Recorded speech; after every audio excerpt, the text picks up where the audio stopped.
कृष्ण का संदेश है अपना घर मन छोड़िए। ये घर के लोग कहें कि चल निकल घर से, तो बोल दो तुम ही निकल जाओ ना। डोली में बैठ के आए हैं। इसलिए तो मैं बेटियों को कहता हूं, माता पिता के हिसाब से शादी होगी तो मम्मी पापा के ऊपर तुम्हारी धौंस भी होगी पूरी। तुमने किया था, अब तुम भोगो। यदि कोई दिक्कत आए भी तो कह सकती हो। तो जब अपने मन मुताबिक ही किया है तो फिर आंसू ही बहाते रहना, रोते रहना, फिर तो कुछ होने जाने वाला तो है नहीं। क्या बांसुरी बज रही है बेडू? बोलिए बंसीधर भगवान की जय हो। भगवान का जो संदेश है, भगवान कहते हैं गोपियों, लगता है कि तुम्हारा पति से तुम्हारी बनती नहीं है, तुम्हारी सास से तुम्हारी बनती नहीं है, इसलिए तुम सबको छोड़ छाड़ करके चली आई हो।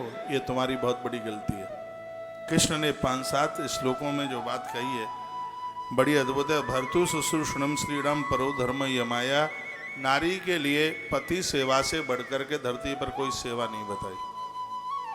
आज सामाजिक काम करें, समाज का काम करें, अच्छी बात है। आज माताएं बहनें बाहर निकली हैं, अनाथों को सनाथ कर रही हैं, लेकिन इससे भी पहले वो घर को संभाल करके रखें। घर के चूल्हे की आन बान और शान बने। भले ही 25 नौकर तुम्हारे घर में हैं, फिर भी घर के वृद्धों को आप खुद देखिए, इनसे बड़ी सेवा नहीं है कोई। एक बात का मैं निवेदन करूंगा, आपके घर में कितने भी नौकर चाकर हों, बच्चों के लिए और पति के लिए, सासू ससुर के लिए भोजन खुद बनाइए। फिर आप कहोगे तो अब रह ही कौन गया है? हाँ?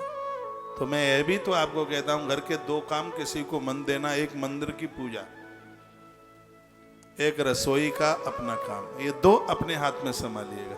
और बहुत काम है, नौकर चाकर वो करते रहेंगे। ये दोनों काम खुद कीजिए। भगवान कृष्ण का संदेश है इसके लिए। वो कहते हैं भर्तु शुश्रूषणम स्त्रीणाम परमो धर्मो यह माया।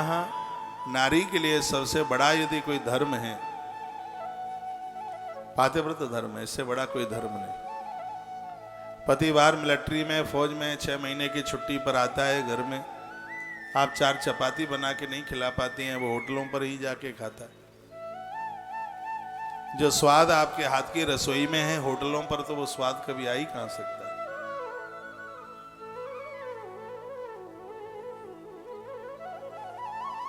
कृष्ण कहते हैं भर्तु शुश्रूषणम स्त्रीणाम, नारी के लिए परम धर्म है। पति का ध्यान रखें। वो बहनें मुझे बहुत अच्छी लगती हैं जो ये कहती हैं महाराज जी ये बहुत अच्छे हैं। कम देवियां हैं जो ऐसा बोलती हैं कि बहुत अच्छे हैं। बुराई करने वाली तो बहुत मिल जाती हैं, ऐसे हैं, ये ऐसे हैं, ये ऐसे हैं, ये ऐसे हैं, बहुत कर। लेकिन ऐसी मेरी बहनें बहुत कम हैं और मुझे बहुत अच्छा लगता है जब वो ये कहते हैं महाराज ये बहुत अच्छे हैं। लेकिन पुरुष भी तो इतने बढ़िया बने कि घरवाली कह सके कि बहुत अच्छे हैं, ऐसे बने।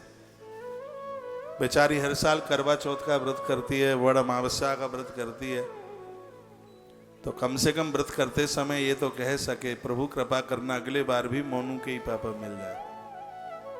इतने बढ़िया बनिए, इतने से अच्छे बनिए। कृष्ण का संबोधन है दुश्शीलो दुर्भगो वृद्धो जड़ो रोग धनो पिवा। पति धन से हीन है, वृद्ध है, रुग्ण है, रोगी है,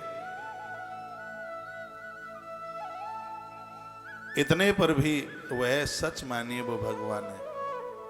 वो एक पिक्चर में किसी ने गीत गाया था, भला है बुरा है कैसा भी है, सबको आता होगा। आगे कैसे है?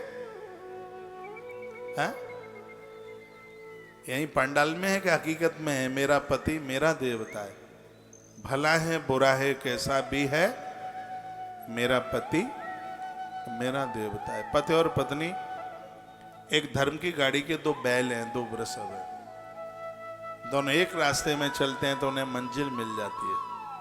कभी कभी ऐसा होता है, किसी को सत्संग प्रिय होता है, किसी को पिक्चर प्रिय होती है, किसी को भगवान का चरणोदक प्रिय होता है, किसी को लाल परी की बोतल प्रिय होती है। लेकिन जब कहीं दोनों एक औरे में होते हैं, एक रास्ते पर होते हैं, मैंने ऐसे भी घरों में देखा है जहाँ वो पति और पत्नी दोनों भगवान के पूजन में बैठे होते हैं, दोनों मिलके महादेव का अभिषेक कर रहे हो रहे हैं, गोपी गीत का पाठ कर रहे होते हैं। गोपी गीत का पाठ करने वालों का जीवन में कभी हार्ट अटैक नहीं पड़ सकता, दिल इतना मजबूत हो जाता है। बाईपास सर्जरियां रुक गई हैं गोपी गीत का और आदित्य हृदय स्तोत्र का इतना बड़ा